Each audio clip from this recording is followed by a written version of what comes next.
Normal معاشرے میں normal سوالات تھے، لیکن ہمارے ہاں ان سوالات کو بڑا بولڈ کہا جا رہا ہے، بڑا تلخ کلامی کہی جا رہی ہے، بڑی جرت کہا جا رہا ہے۔ وجہ کیا ہے؟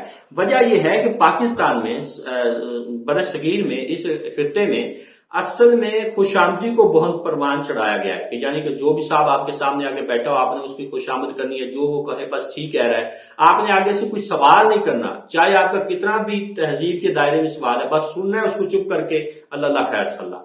یہ اس خطے کا قصور ہے کہ یہاں ایسے سوالوں کو بدتمیزی سمجھا جاتا ہے، تصور کیا جاتا ہے، اور بد تہذیبی کے ساتھ ساتھ اس کو کہا جاتا ہے کہ ان بچوں میں تمیز نہیں ہے، سکھایا نہیں گیا، اور الٹا عمران خان کے اوپر ڈالنا ہے۔ اگر عمران خان صاحب کا اتنا ہی خوف ہے تو ابصار عالم صاحب کو چاہیے کہ جن کی وہ ہمیشہ سے گردان پڑتے رہتے ہیں اپنے ویلاگز میں بھی اور پروگرامز میں بھی، تو پھر ان کے سمیت ان کو لے کے جانا چاہیے ڈیالہ جیل میں، پھر ان کے پاؤں پکڑ لیں۔ اگر آپ نے اتنی بھی ضرورت نہیں ہے تو پھر وہ تو پڑھا رہا ہے عمران خان، یہی جھوٹ ہے۔ حسن نثار صاحب نے ٹھیک جملہ استعمال کیا کہ یہ جھوٹ ہے جس کو آپ نے فیس کرنا ہے، تو پھر آپ اس یوتھ کو کیسے فیس کریں گے؟ یہ یوتھ تو آپ سے یہی سوالات کرے گی۔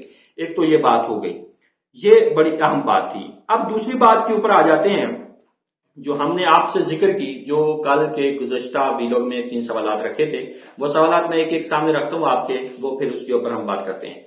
ہم نے کہا کہ بجلی جو ہے مہنگی ہو گئی آپ کے آنے کے بعد، یہ سوال ہونا چاہیے تھا۔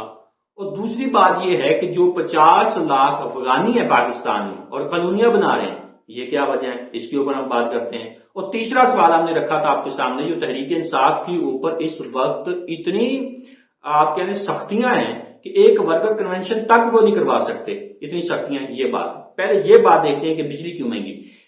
جب انوار کاکڑ صاحب، یہ جو ظاہر ہے پنجاب میں اور وفاق میں ایک پرائم منسٹر ہیں، ایک سی ایم ہے، پوری دنیا میں کہیں بھی ایسا کوئی وجود نہیں، کوئی آئین نہیں ہوتا، کوئی قانون نہیں ہوتا کہ آپ ایک پوری حکومت کو بٹھا دیں، وہ 90 دن میں بیٹھی رہے اور یہاں تو طویل کر دیتے ہیں اس کو۔ یہ کوئی دستور نہیں ہے، کوئی آئین نہیں ہے، پوری دنیا میں کہیں موجود نہیں ہے یہ سیٹ اپ۔ صرف پاکستان میں ہے کہ جہاں ایک پوری حکومت لائی جاتی ہے، وہ بیٹھی رہتی ہے، اور بعد میں جو ظاہر ہے الیکشن پہلے سیٹل ہو جاتے ہیں، نامزد ہمارے پہلے وزیر اعظم ہو جاتے ہیں، اس کے بعد الیکشن ہوتے ہیں، نام نہاد، اور وزیر اعظم کوئی نہ کوئی بن جاتا ہے۔ یہ وجہ ہے کہ بجلی مہنگی ہوتی ہے اس وجہ سے کیونکہ ایک حکومت کو چلنے نہیں دیا جاتا، اور یہ کیئر پرائم منسٹر آ کے بیٹھ جاتے ہیں جن کو عوام سے کوئی غرض نہیں ہوتا۔ مہنگے پروجیکٹ ڈیل کیے جاتے ہیں، مہنگی ڈیلیں کی جاتی ہیں، اور مہنگے پروجیکٹ بنائے جاتے ہیں، اس وجہ سے وہ بجلی مہنگی ہو جاتی ہے۔ اور عوام کے، کیونکہ انہوں نے کوئی لینا دینا ہی نہیں ہے عوام کے ساتھ نا، یہ تو آج بوریا بستر اٹھائیں انوار کاکڑ صاحب باہر چلے ہیں، کون پوچھنے والا ہے ان کو؟ کوئی نہیں، کیونکہ عوام میں تو ان کی جڑیں ہی نہیں ہیں۔ اسی لیے ان کے ذریعے یہ کام کیے جاتے ہیں، عوام کے اوپر سارا ملبہ ڈالا جاتا ہے تاکہ کسی اور کو بچا کے اس کو ووٹ دلوایا جا سکے اور ایک محفوظ رستہ اس کو مہیا کی جا سکے، جیسے کہ ابھی شہباز حکومت کو دیا گیا ہے یہ رستہ۔ انہی ادوار میں یہ چیزیں مہنگی کی جاتی ہیں۔ آپ کے آنے کے بعد کتنی مہنگائی ہوئی ہے، اس کا آئیڈیا انوار کاکڑ صاحب کو ہونا چاہیے، جو کہ نہیں ہونی چاہیے تھی۔ یہ تو آپ کا مینڈیٹ ہی نہیں ہے پروجیکٹس لگانا، لیکن پھر بھی آپ لگاتے ہیں۔ اور دوسری بات یہ ہے کہ افغانی جو پاکستان میں آ رہے ہیں، اس کی کیا وجوہات ہے؟ اس کی بھی ذاتی وجوہات ہیں۔ یہ جنرل ضیاء سے یہ کام شروع ہوا ہے اور آج تک مشرف سے لے کے آج تک جاری ہے یہ کام، لیکن اس کی کوئی وجہ میں تلاش کرنے میں ملتی کیا ہے؟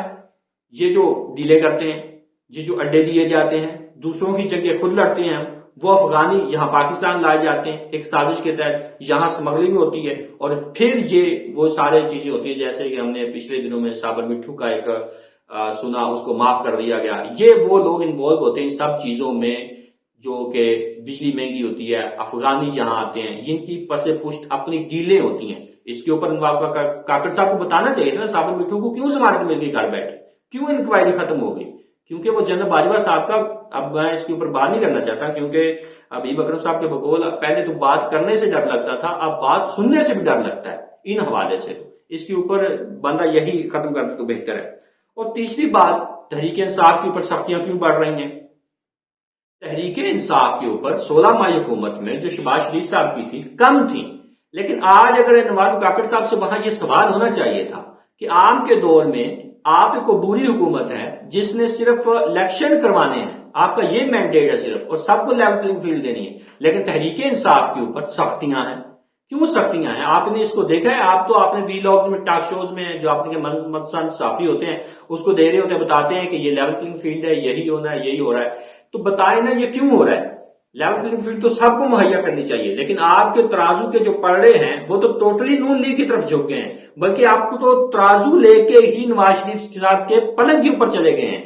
یہ وجہ آپ کو بتانی ہوگی کہ تحریک انصاف کے اوپر سختیاں کیوں بڑھ رہی ہیں۔ جب آپ سے یہ سوال ہوتا ہے تو آپ کہتے ہیں کہ لیول پلینگ فیلڈ ہے، یہ لیول پلینگ فیلڈ نہیں ہے۔ میں کل بات کر چکا ہوں کہ ایک اشتہاری کو، مفرور کو تو جلسہ کرنے کی اجازت ہوتی ہے، لیکن دوسری طرف دوسری جماعت جو ہے وہ ایک ورکر کنونشن تک نہیں اپنا کر سکتی۔ اس کے اوپر بھی روشنی نوار کاکڑ صاحب کو ڈالنی ہوگی۔ اب بات کرتے ہیں کہ جو لمز میں جو واقعہ ایک طرح کا خیز خبر جو میں نے آپ کو کہی وہ یہ ہے کہ ظاہر آپ کو پتا ہے، یہ آپ کے نالج میں ہے کہ ایک تکرار ہوا تھا پرائم منسٹر کے ساتھ 4 بچوں کا، اس کے اوپر خبر یہ اب آ رہی ہے ذرائع کے ذریعے، جو کہ خوفناک ہے، دل خراش ہے، افسوس کی بات ہے۔ خبر یہ ہے کہ اب ان بچوں کو پریشرائز کیا جا رہا ہے، یونیورسٹی کے اندر قیدی وینیں پہنچائی گئی ہیں۔ یہ کیوں ہو رہا ہے؟ یہ تو انوار کاکڑ صاحب کے الٹا اوپر بوجھ بن رہی ہے، یہ بھی اس کو بتانا ہوگا کہ ان بچوں کا پریشرائز کیا جا رہا ہے۔ ان کے گھروں میں بھی اب سننے میں آ رہا ہے ٹیلی فون، اور ان کو دھمکایا ڈرایا جا رہا ہے کہ آپ نے ایسے سوالات کیوں کیے، تاکہ آئندہ کوئی ایسی آواز ہی نہ اٹھائے، تاکہ آئندہ کوئی ایسے آئینی سوالات ہی نہ کرے اور ان کی خوشامد کرتا رہے، ان کے آگے اپنا سر نہ اٹھائے، سر نیچا کر کے ہی چلے۔ یہ بات تھی کہ ان کو ڈرایا جا رہا ہے، دھمکایا جا رہا ہے۔ یہ افسوسناک بات ہے جو کہ نہیں ہونی چاہیے تھی۔ دیکھتے ہیں کہ آگے کیا ہوتا ہے۔ آج کے لیے اتنا ہی، اللہ حافظ۔